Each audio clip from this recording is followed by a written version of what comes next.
Am I the butthole for not giving my coworker my paid time off? My coworker, 41 female, has 3 kids and has worked at this company for 17 years. I, 27F, am childless and have worked here 5 years. We get 18 paid vacation days per year and unlimited sick days if we provide proof. The vacation days are added to your balance on January 1st and accumulate if you don't use them. We can give them to someone else. My coworker regularly takes a day or 2 every month or so.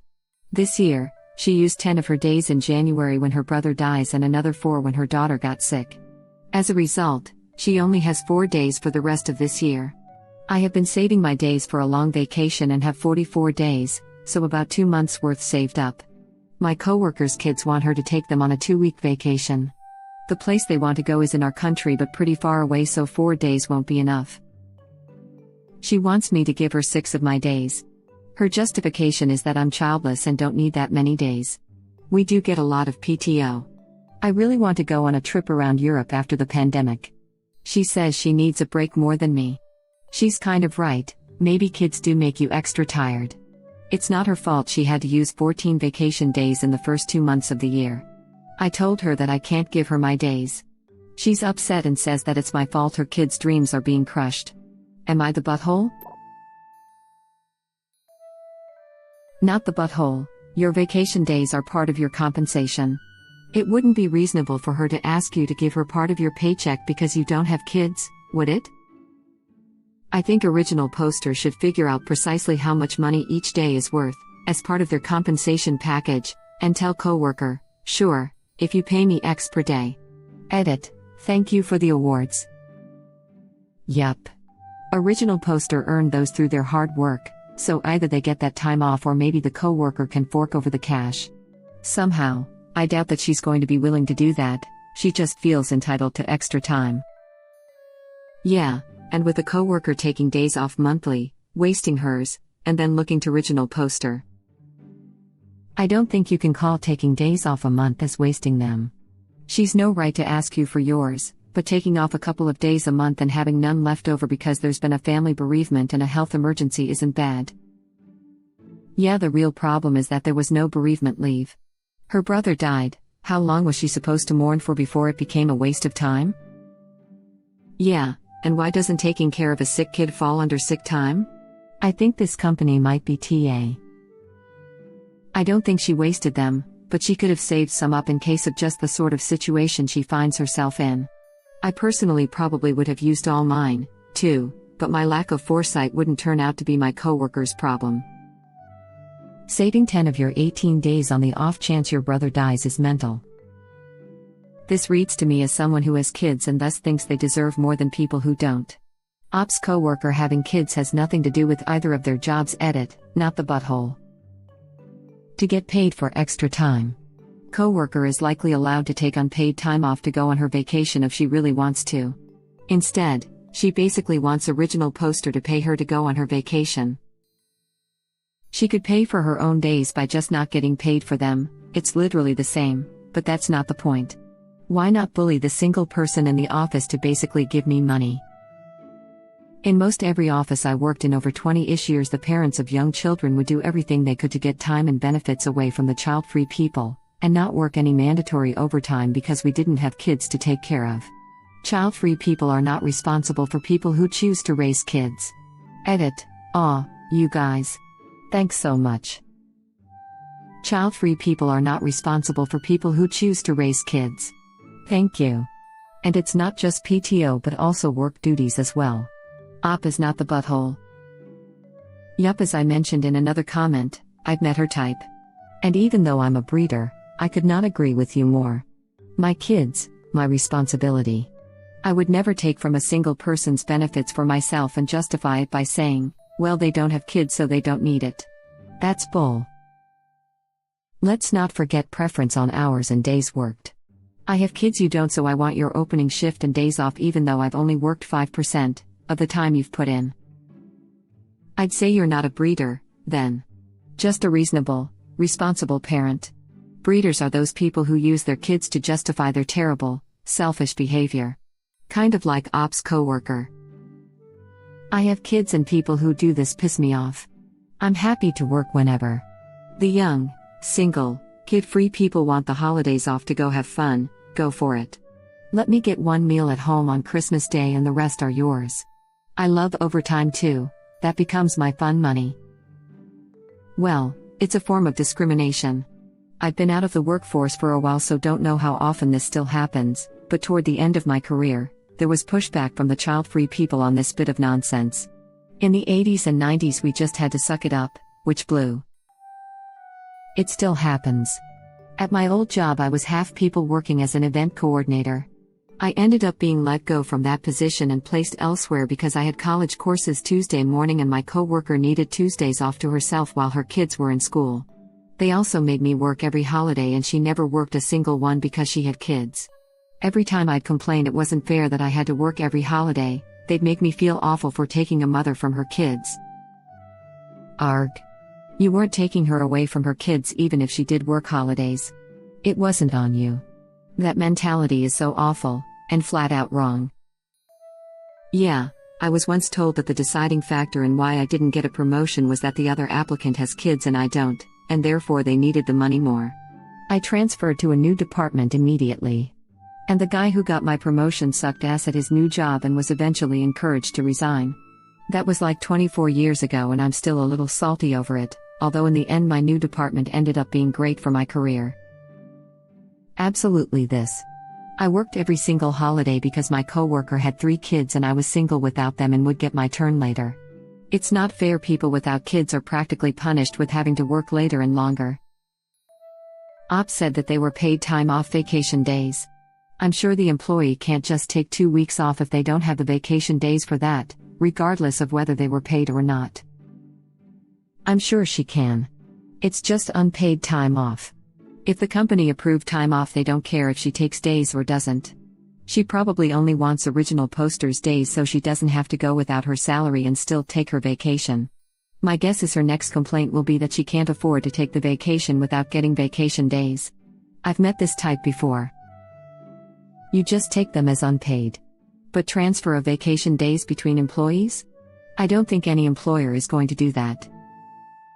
At my power company job we could do that in extreme situations. If someone had medical issues such as cancer or their partner had cancer, then it was not uncommon for people to be able to donate their unused vacation time to them. But you were not allowed to ask for it, it had to be completely voluntarily done. That's disgusting. The company should just give those days if they feel like the person should be getting them, without making other employees sacrifice. Same here. I have donated days for things like my colleague's parent was dying, and she had used up her time when she was hospitalized for pneumonia. She needed more time to care for him, and then the funeral and all. That kind of thing has to be approved as a hardship. You don't get it because someone wants vacation, and the request goes out to the group. It is all voluntary, and you can't go harassing people that don't want to donate. No one would give up 6 days, though. You try to get several people to each give a day, like that. This behavior would not be tolerated, even if it was a real hardship.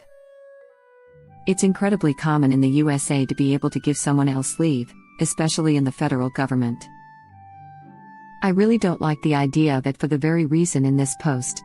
We can't carry unused days over, so I take every Wednesday off for the last 3 or 4 months of the holiday period and actually look forward to that more than actual full week off, but I can imagine people would think it was a waste and try to make me hand them over. Not quite the same, as the employer might be annoyed at someone taking unpaid leave. Not because it's unpaid, but because it's an absence above and beyond what they're expecting. Sick leave is different, because it can't be helped. I have to wonder though, a company that has sick leave almost certainly has bereavement leave. Is the story about a death in the family actually true? I was wondering about bereavement leave. That's pretty standard and totally separate from PTO and sick leave. The only issues I've ever seen comes into play if they limit it to immediate family, grandparents, parents, siblings, spouse, kids, so extended family might not count. But it's her brother, so I'm really confused now. I am a working parent, or was, before the pandemic/layoffs/remote learning, so I sympathize with this mother that she can't take a long vacation, but, holy cow, I cannot even imagine asking a coworker for their time off.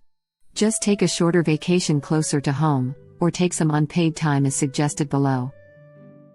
This exactly. I'm a single mom of 2 teenagers and teach full-time, plus a part-time gig, and original poster is not the butthole. I chose to have kids. They are my responsibility. If we can't go on vacation, for whatever reason, that is no one else's problem. No one owes me their time, days off, or anything else simply because they are childless and I chose to have children. What dumb logic. Not the butthole. You can bring up this harassment to your boss or HR because that's not okay. It's not your job to fulfill the kids' dreams, that's the parents' job. This.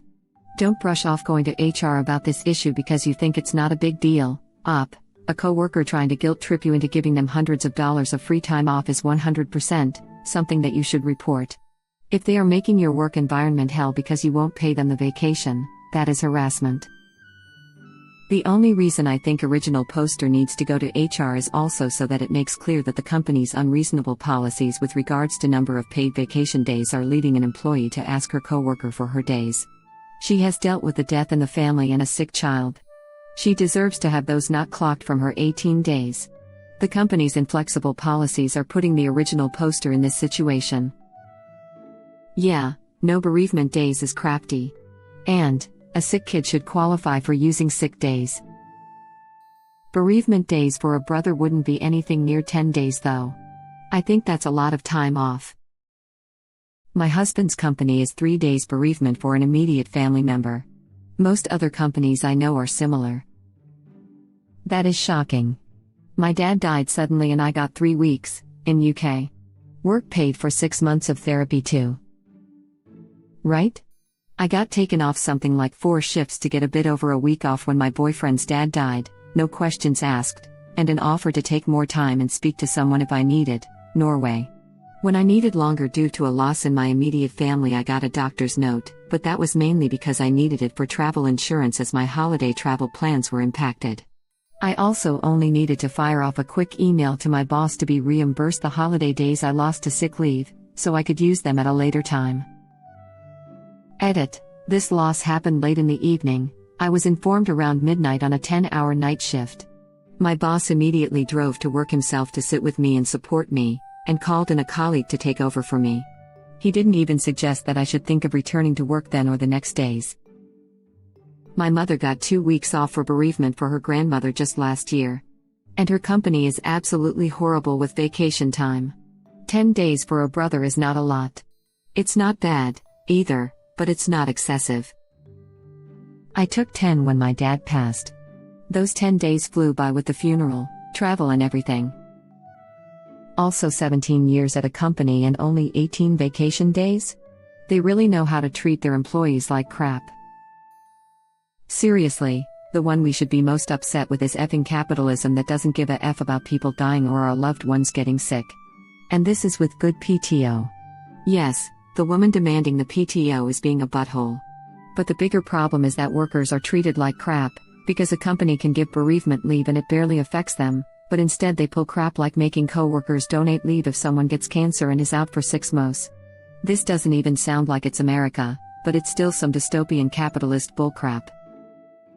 Nope, that's America all right.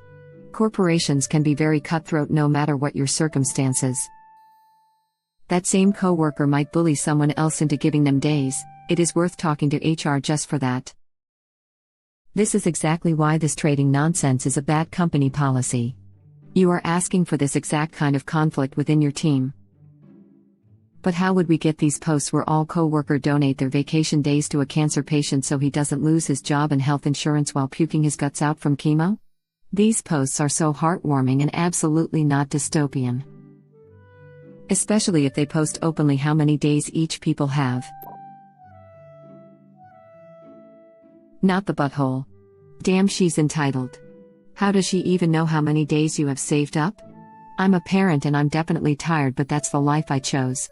Doesn't mean other people should compensate my choices because I deserve it more. We have this chart in the break room that displays how many days you have. It's pretty weird. That's not cool. Geez. That seems like private information to me.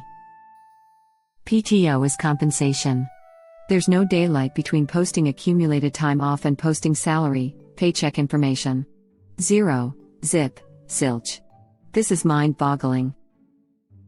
Salary information being more public would do a lot to show people what they're worth to the company and to make sure that people aren't being underpaid relative to their peers and experience level. People know what to ask for when it comes time for promotions or job hunting. Keeping that secret really only helps companies. But there's no reason for leave days to be transferable if sick days are unlimited with documentation. Not the butthole. Agreement all around. But posting only PTO info seems like somebody in HR was wearing their bad idea jeans when they made that poster. If it's a project, heavy job, it could make sense so you can plan. We did it in the military because only so many people were allowed to be away at once, but we also had a max amount that we could accrue, and the excess, which we refer to as use or lose, had to be used by October 1st. Strange balancing act. We weren't allowed to gift them, although we could sell them back. I have the opposite situation. I work for a state institution. Everybody's salary is literally public information and can be looked up online, but we can't see one another's PTO balances. They're generous enough though that you can assume everybody has a pantload of vacation time, different strokes, etc. Yes, I used to work for a church and was super underpaid for my experience, qualifications, and for what the denomination said I should be paid. They hired an associate pastor who had zero experience and the very bare minimum of education. They ended up paying him more than double what they paid me. But in the budget they lumped all the salaries together, so both pastors, the worship leader, and admin, so nobody in the church would know how much each person was paid, just what the staff wages were. The council said it was to protect us, but it was definitely to hide the fact that they were sexist in their pay. Thank you for watching. Please subscribe to be the first to know about Red Rabbit Reader's new videos. If you like our videos, please like them on YouTube and share them with your friends. We welcome your comments below. Press to start another of our videos.